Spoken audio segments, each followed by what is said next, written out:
এ মুসলমান শুনে নাও, 10 মাস 10 দিন পূর্ণ হয়ে গেল। এই দুনিয়ার মধ্যে সন্তান হলো, ছেলে হলো, একটা ফুটফুটে সন্তান হলো। এই সন্তানটা যখন হয়ে গেল, ওই ছেলে রাতের অন্ধকারে যখন ছেলে হলো, স্বামী যখন আসলো ঘরে ফিরে দেখে ছেলে সন্তান হয়েছে। ছেলেটাকে কোলের মধ্যে নিলেন, নিয়ে বড় আদর করলেন। আদর করে বললেন, বিবি রে আমার কোলের মধ্যে দাও, আমি একটু আদর করে দিই। এই আদর করার কথা বলে কোলের মধ্যে নিয়ে চলে গেলেন। যায় নিকটতম একটা মসজিদের বারান্দার মধ্যে ফেলে দিয়া রেখে দিয়ে উনি ফজরের নামাজে দাঁড়ায় গেছে। জোরে জোরে বলো আল্লাহু আকবার।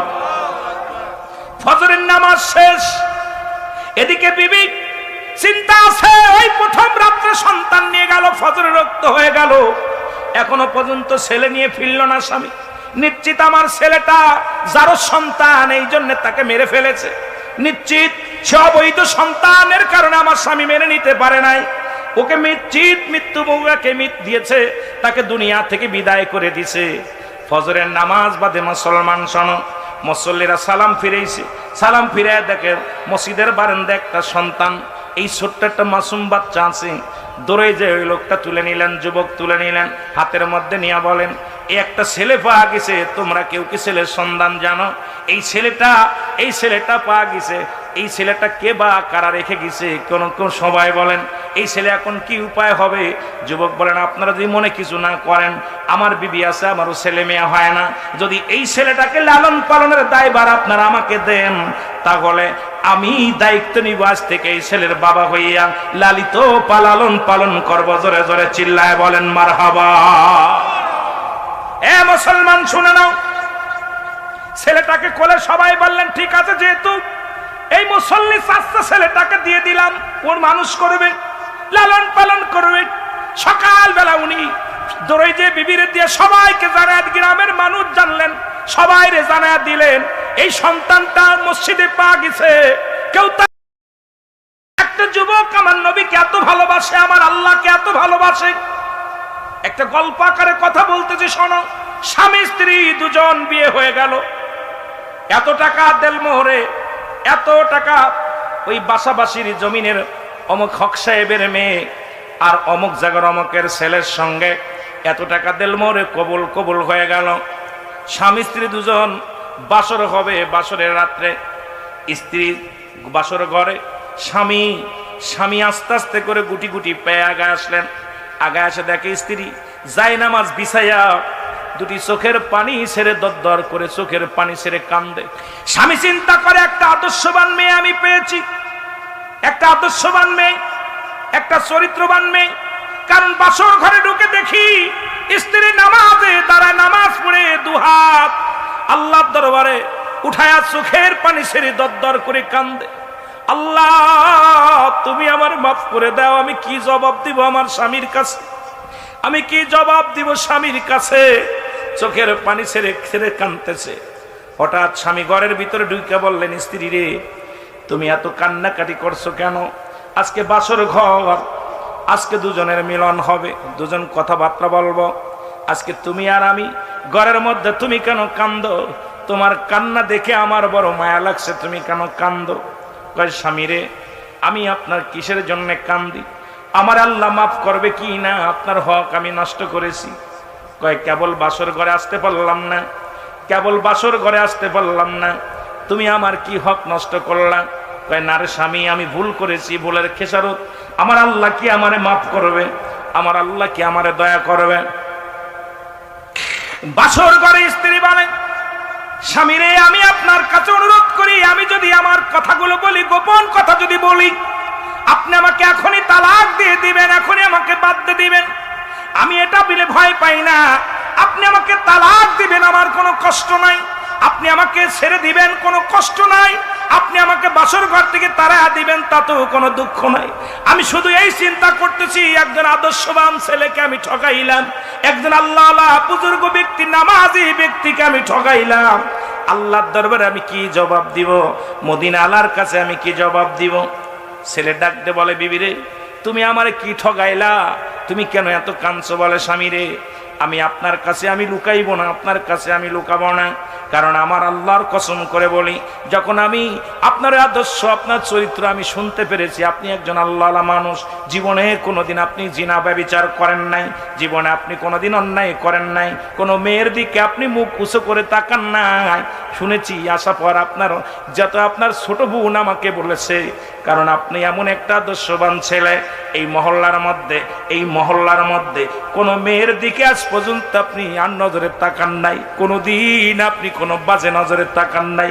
আপনি নামাজি, আপনি ইমানদার, আপনি আল্লাহওয়ালা। এ আমার স্বামী, আমি ভুল করেছি, আমারে আল্লাহ মাফ করবেনি। তবু যদি মাফ না পাই, আপনি যদি আমারে মাফ না করেন, আমি জাহান্নামী হয়ে যাব, দুঃখ নাই। কিন্তু আপনার কাছে আমি মাফ চাই, আপনার কাছে আমি ক্ষমা চাই, আপনি আমারে মাফ করবেননি। স্বামী কয়, বিবি রে বলো কি হয়েছে বলো। বলে, স্বামী রে, আমি একটা চক্রান্তে পড়েছিলাম, একটা ছেলের সঙ্গে প্রেম করেছিলাম। প্রেম করার পর সে আমার ছলনা করে নিয়ে গেল। নিয়ে যাওয়ার পর গত সপ্তাহ হয়ে গেল। এই এক সপ্তাহ হয়ে গেছে, বিয়ের আগে আমার সঙ্গে দেখা করার কথা বলে আমার বিয়ের কথা চলতেছিল। উনি আমাকে বলল একটু দেখা করো। দেখা করার পর আমাকে ব্ল্যাকমেল করে নিয়ে যে আমার সঙ্গে শারীরিক মিলন হয়েছে। এখন ওই সন্তানের সন্তান, ওই যুবকটার সন্তান আমার গর্ভে প্রবেশ করেছে। এই ভয়ে আমি আপনাকে ঠগাইতেছি, যদিও এক সপ্তাহ হয়ে গেছে। এক সপ্তাহের সন্তান হয়তো 10 মাস 10 দিন পরে আপনারই হবে। মানুষ বলবে আপনার সন্তান। যদি 7 মাসও হয় মানুষ বলবে আপনার সন্তান, যদি 8 মাসও হয় মানুষ বলবে আপনার সন্তান। কিন্তু আমি যে আপনার ঠগাইতেছি, আল্লাহর আদালতে আমি কি জবাব দিব, আমি মদিনাওয়ালার কাছে কি জবাব দিবে, এই ভয়ে আমি কাঁদতেছি। কারণ আপনার আমি ঠগাইলাম। আমি তো নিজে ভুল করেছি, আমি ইচ্ছাকৃত কোনো ভুল করি নাই। আমি ভুলের চক্রান্তের ভিতরে পড়ে গেছিলাম, আমি নিরুপায় হয়ে গেছিলাম। এই নিরুপায় হয়ে অপরাধ করে ফেলেছি, সেই অপরাধের ফসল আমার গর্বে। স্বামীরে, এই কারণে আমি কি জবাব দিব, আপনার আমি ঠগাইলাম। আমার আল্লাহ কি আমারে মাফ করবে, আমার মদিনাওয়ালার দিদার কি আমি পাবো? কারণ আমি শুনেছি আমার নবী বলছে, অন্যের দোষটি ঢেকে রাখলে আল্লাহ তাআলা তার দোষটি ঢেকে রাখে। সুতরাং আমি আজকে স্বামী বলতেছে, ও বিবি, আমার নবী বলছে অন্য দোষটি যে ব্যক্তি ডেকে রাখে আমি তার দোষটি ডেকে রাখবো। ও বিবি, যেহেতু আমার আল্লাহ পাক জানা দিছে, আমার হাবিব এই কথা বলেছে সাহাবীদেরকে, আমি কথা দিলাম বিবিরে, তোকে আমি তালাক দিব না, তোরে নিয়ে আমি সংসার করব।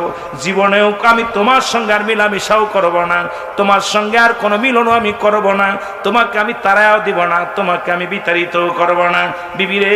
আর আমি কথা দিলাম, এই কথাটা পৃথিবীর বুকে আমি আর কাউকে জানাবো না। জোরে জোরে বলো মারহাবা। আদর্শবান ছেলে যত মাফ করতে পারে, জ্ঞানী মানুষ যত মাফ করতে পারে, আপনার মূর্খ মানুষ এত মাফ করতে পারে না।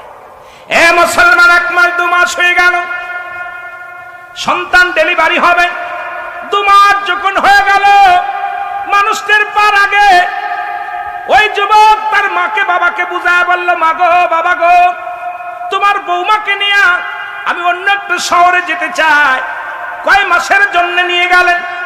এ মুসলমান শুনে নাও, 10 মাস 10 দিন পূর্ণ হয়ে গেল। এই দুনিয়ার মধ্যে সন্তান হলো, ছেলে হলো, একটা ফুটফুটে সন্তান হলো। এই সন্তানটা যখন হয়ে গেল, ওই ছেলে রাতের অন্ধকারে যখন ছেলে হলো, স্বামী যখন আসলো ঘরে ফিরে দেখে ছেলে সন্তান হয়েছে।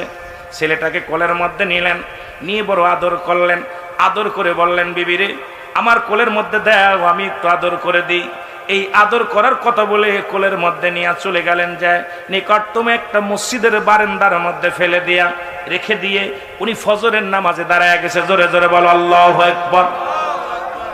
ফজরের নামাজ শেষ, এদিকে বিবি চিন্তা আছে, ওই প্রথম রাত্রে সন্তান নিয়ে গেল, ফজরের রক্ত হয়ে গেল, এখনো পর্যন্ত ছেলে নিয়ে ফিরল না স্বামী।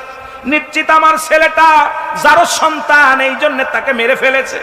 নিশ্চিত সে অবৈধ সন্তানের কারণে আমার স্বামী মেনে নিতে পারে নাই। ওকে নিশ্চিত মৃত্যু বউকে দিয়েছে, তাকে দুনিয়া থেকে বিদায় করে দিছে। ফজরের নামাজ বাদে মুসলমান শোনো, মুসল্লিরা সালাম ফিরেছে। সালাম ফিরে দেখে মসজিদের বারান্দায় একটা সন্তান, এই ছোট্ট একটা মাসুম বাচ্চা আছে। দৌড়ে যে ওই লোকটা তুলে নিলেন, যুবক তুলে নিলেন, হাতের মধ্যে নিয়ে বলেন, ও একটা ছেলে পাওয়া গেছে। তোমরা কেউ কি ছেলের সন্ধান জানো? এই ছেলেটা পাওয়া গেছে। এই ছেলেটা কে বা কারা রেখে গেছে? কোন সবাই বলেন এই ছেলে এখন কি উপায় হবে?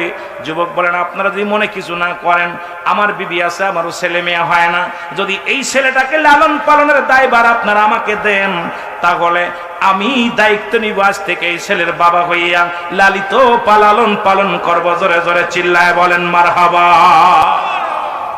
এ মুসলমান শুনে নাও, ছেলেটাকে কোলে সবাই বললেন ঠিক আছে, যেহেতু এই মুসল্লি চাচা ছেলেটাকে দিয়ে দিলাম, ওর মানুষ করবে, লালন পালন করবে। সকালবেলা উনি দৌড়ে যে বিবিরে দিয়ে সবাইকে জানায়, গ্রামের মানুষ জানলেন, সবাইরে জানায় দিলেন এই সন্তানটা মসজিদে পাওয়া গেছে। কেউ তার যারও সন্তান বলতে পারলো না। ওদিকে বিবি কেউ খুঁটা দিতে পারলো না, কেউ অবাদান এই বিবি কেউ অসতী বলতে পারলো না। দৌড়ে যায় ডাক দে বলে বিবি রে আমার দেরি হয়ে গেছে, এই নাও তোমার কলিজার টুকরা সন্তান। কয় স্বামীরে সারা রাত নিয়ে রাখলাম। কয় নিয়ে রাখলাম এই কারণে রে বিবি, কারণ তোমার দিকে কেউ আঙ্গুল তুলবে না, আমার বাবা মা আঙ্গুল তুলবে না, আমার ভাই বাতি আঙ্গুল তুলবে না, কারণ এই সন্তান যে আমার, আমি তো এটাও কারোর কাছে জানালাম না, কেউকে টের পেতে দিলাম না, কারণ এই সন্তানটা যে অবৈধ সন্তান, তবু আমি তাকে লালন করে। সন্তান তো কোনো অপরাধ করে নাই, ভুল করেছে একটা, তুমি ভুল করেছো, ভুল করেছে সেই যুবকটা, সেই ভুলের খেসারত তো তুমি দিতে পারো না, আমি দিতে পারি না। এই মাসুম বাচ্চা তো কোনো ভুল করে না, এই মাসুম বাচ্চাটাকে ও বিবি আজ থেকে পালিত পুত্র হয়ে আমাদের থাকবে।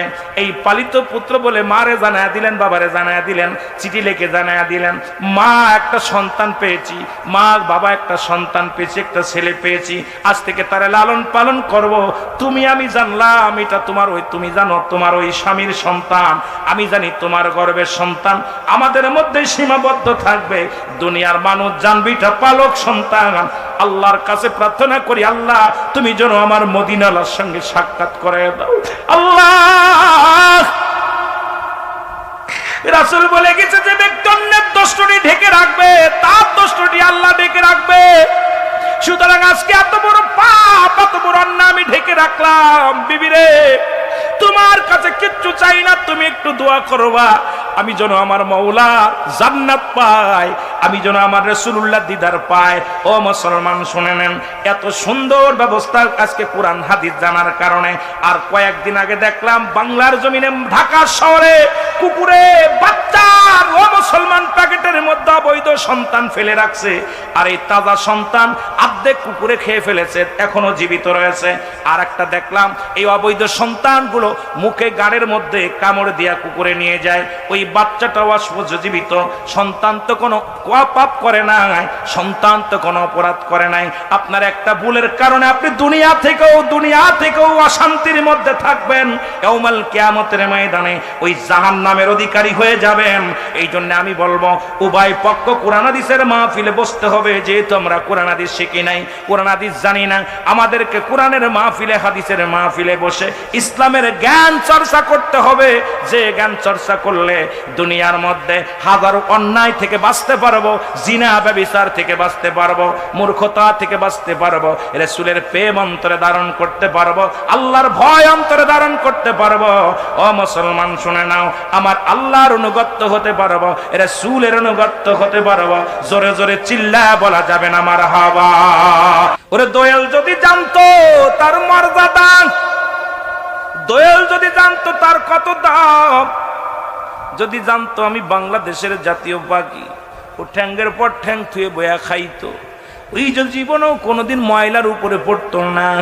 বাংলাদেশের মাদের আমি বইলা যাই, পৃথিবীর মা বোনদের আমি বইলা যাই, তোমাদের দাম যদি তোমরা জানতা, জীবনে কোনোদিন বেপরদায় চলতা না, জীবনে কোনোদিন তোমরা বাজার ঘাটে যাইতা না, জীবনে কোনোদিন তোমরা বেহুদা চলাফেরা করতা না। কারণ তোমরা নবীদের মা, তোমরা আলেমদের মা, তোমরা পীর সাহেবদের মা, তোমরা হাফেজ সাহেবের মা, তোমরা মাওলানা সাহেবের মা, তোমাদের অনেক দাম। তোমার গর্ভে থেকে গাউসে পাক আসছে, তোমার গর্ভে থেকে মা দয়াল নবী রাহমাতুল লিল আলামিন আসছে, তোমার গর্ভে থেকে পৃথিবীর মধ্যে ওলি আল্লাহগণ আসছে, তোমার গর্ভে থেকে কত শত শত হাফেজ দুনিয়ার মধ্যে আগমন করেছে, তোমাদের গর্ভে থেকে বড় বড় আলেম বাইর হয়েছে। মা গো, তোমাদের অনেক দাম, তোমাদের অনেক মর্যাদা, আজকে নিজেদের দাম নিজেরাই নষ্ট করতেছো গো মা। জোরে জোরে বলেন ঠিক কিনা? নবীর সাহাবীদের মধ্যে অনেক রাবি ছিল যারা মহিলা, যদি বলেন ঠিক কিনা? আম্মা জান আয়েশা সিদ্দিকা রাদিয়াল্লাহু তাআলা আনহা, ওনার থেকে অসংখ্য হাদিস মুখস্থ ছিলেন। সুতরাং আমি চাই আজকে একটা আদর্শবান মা, যারা শিক্ষা নিচ্ছে, ইসলামের জ্ঞান যাদের মধ্যে আছে, যাদের মধ্যে ইসলামের বিধান আছে রে মুসলমান, যাদের মধ্যে কোরআন হাদিসের মাকিয়াস, যাদের নিম্নতম যাদের ভিতরে জ্ঞান আছে, এই মা কোনো স্বামীর সঙ্গে খারাপ ব্যবহার করতে পারে না, এই মা কোনোদিন স্বামীর সঙ্গে দুর্ব্যবহার করতে পারে না, তার সংসারের ভিতরে ঝামেলা করতে পারে না। আসলে এই জ্ঞান না থাকার কারণে আজকে অনেক মা বোন ও মুসলমান খারাপ পর্যায়ে চলে যায়, কারণ ইসলামী জ্ঞান না থাকার কারণে। জোরে জোরে বলেন ঠিক কিনা? এটা হলো প্রাথমিক বিদ্যালয়। আর বিদ্যালয় যদি ভালো না হয়, যেখানে লেখাপড়া সাজ ভালো না হয়, পিঠে ভালো হবে না। বাংলা ওয়াজ হলো সাজ, চেনেন না? সাজ পিঠা বানায় মেয়েরা, ওই সাজ যদি বেকা থাকে পিঠাও বেকা হয়। এই জন্য যে মেয়েরা আল্লাহর ভয়, রাসূলের প্রেম যাদের ভিতরে আছে, তার সন্তান কলিজার টুকরা ঘুষখোর, গাঁজাখোর, মদখোর, নিশাখোর হতে পারে না। ওই আগে দরকার সাজটা ভালো। ওই মা জাতিকে আমাদের এক করতে, কেন আমি ব্যবসা করি, আমি চাকরি করি, আমি ওয়াজ নসিহত করি, আমি দেশের বাইরে থাকি, আমি তার সন্তানকে লালন পালন করব না। ওই সন্তানের পুরো দায় টাকার পিছে আমি দৌড়াইতেছি, কিন্তু আমার সন্তানকে লালন পালনের দায়ভার আমার স্ত্রীর উপরে। তাহলে আমাকে একটা আদর্শবান স্ত্রী যদি হয়, তাহলে ওই স্ত্রী কখনো বেগানা পুরুষের হাত ধরে রিসোর্টে যাবে না, কোনোদিন আমার সন্তানকে রেখে অন্য পুরুষের সঙ্গে জিনা ব্যভিচারে লিপ্ত হবে না, কোনোদিন ওই স্ত্রী আমাকে রেখে আমার হক নষ্ট করবে না। সে জীবন বিলিয়ে দাঁতে দাঁত কামড়ায় ধরে রাখবে, বছরকে বছর পরে থাকবে, তবু কোনো তার নিজের সতীত্ব নষ্ট করবে না, তার স্ত্রী স্বামীর হক নষ্ট করবে না। জোরে বলেন, শুধু জ্ঞানের অভাব থাকার কারণে সমস্ত মানুষগুলো নোংরার পথে চলে যাচ্ছে। জোরে বলেন ঠিক কিনা? শুধু ব্যাঙ্গের বিয়ে নয়, মুসলমান আর এক দল দেখলাম, নারী পুরুষ একত্রিত হইয়া কাদা লাগাইয়া একটা গান গাছে, দেওয়া তুমি নামরে হরিশকন গগনে। আমি আশ্চর্য হয়ে গেলাম। ওলামা একরাম মসজিদে যে দোয়া চায়, ওলামা একরাম আল্লাহর দরবারে প্রার্থনা করে, নামাজ আদায় করে, কিন্তু একদল বেঈমানের দলেরা, তারা নাস্তিক। ওই নাস্তিকেরা দেখলাম রাস্তার মধ্যে ঘোরাঘুরি করে, নারী পুরুষ একত্রিত হইয়া তারা বাড়িতে বাড়িতে যায় পানি ঢালে দেয়া কি করতেছে, ঘোরাঘুরি করতেছে আর লাফালাফি করতেছে, বৃষ্টি দাও বৃষ্টি দাও। আল্লাহ পাক অসন্তুষ্ট হয়ে যাবে। আজকে চারিদিকে শুধু গজব আর গজব, গজব আর গজব। জোরে বলেন ঠিক কিনা? এমন গজব হয়েছে মুসলমান শোনো। ওই আমেরিকার মধ্যে শুনলাম, দেখলাম গতকালকের নিউজ দেখলাম, জনম দুঃখিনী মা তার কলিজার টুকরা সন্তানকে, 16 মাসের বাচ্চা, কত মাসের দেখেছেন যারা মিডিয়া দেখেছেন মুসলমান শোনো, 16 মাসের মাসুম বাচ্চা একটা কন্যা সন্তানকে ঘরের মধ্যে তালাবদ্ধ দিয়া এই মা চলে গেছে বেগানা পুরুষ নিয়ে চলে গেছে হানিমান করতে।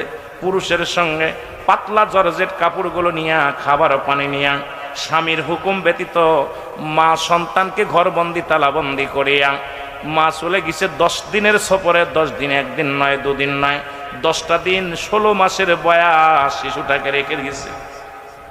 এই শিশু দেখলাম ঘরের মধ্যে পায়খানা করছে, প্রস্রাব করেছে। ওই শিশু ক্ষুধার যন্ত্রণায় মা মা করে চিৎকার মেরেছে। ওই জাহিলা জামানা কেমন মা, মা সন্তানের কান্না।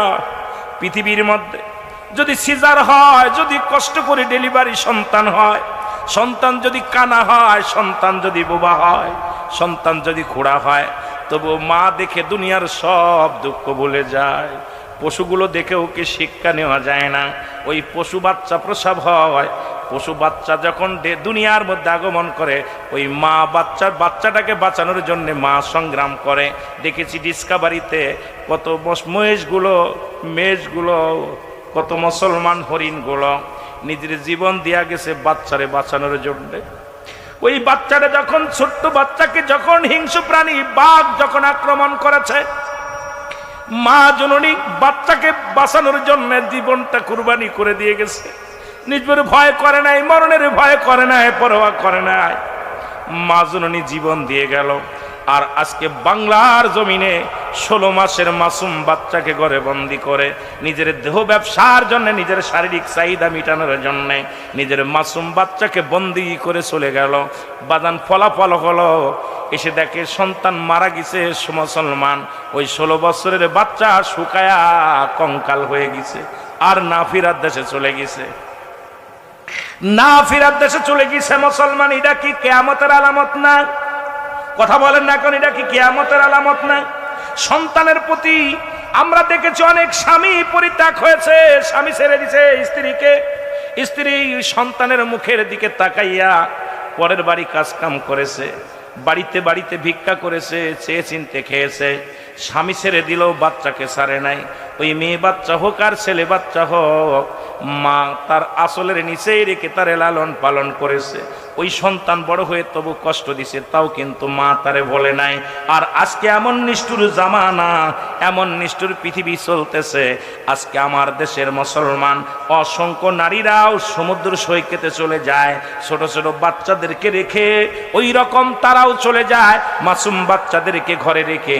আমি বলি মুসলমান শুনে নাও, এটা কিয়ামতের আলামত। চারিদিক থেকে গজব শুরু হয়ে গেছে, এখনো সময় আছে, ঈমান নিয়ে কবরে যার চিন্তা করো। দুনিয়ার রং তামাশা ছেড়ে দাও, দুনিয়ার রং তামাশা ছেড়ে দিয়ে আল্লাহ আল্লাহ রাসূলের ভালোবাসার মধ্যে তুমি ঢুকে যাও। দুনিয়া থেকেও শান্তি পাবা, আখিরাতেও শান্তি পাবা। জোরে জোরে চিল্লায় বলেন আল্লাহু আকবার।